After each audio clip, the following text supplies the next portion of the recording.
జ్ఞాపకం వచ్చి ఉన్నది. నీవు ఆ కలగంగరాజు దగ్గర పోయి ధనకోటలో 1000 పుట్ల బంగారం ఉన్నది అడిగితేము వివాహమైన తర్వాత వారి ధనము వారికి ఇచ్చివేయదు. అమ్మాయి నాయన మల్లేశ్వర, అమ్మాయికి ఏమి లక్షణంగా ఉన్నది.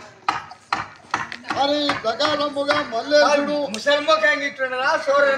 ఏం లేదు, చూస్తే కనుగొట్టే ఉంటావు. ఈ పద్మాక్షి అంటే ఎర్ర బూర ఇట్లా ఇట్లా నువ్వు ఇట్లా ముక్కునే మాసిపోతుంది. అంటే చంపలకి నిగదిగా లప్పండి చంపలక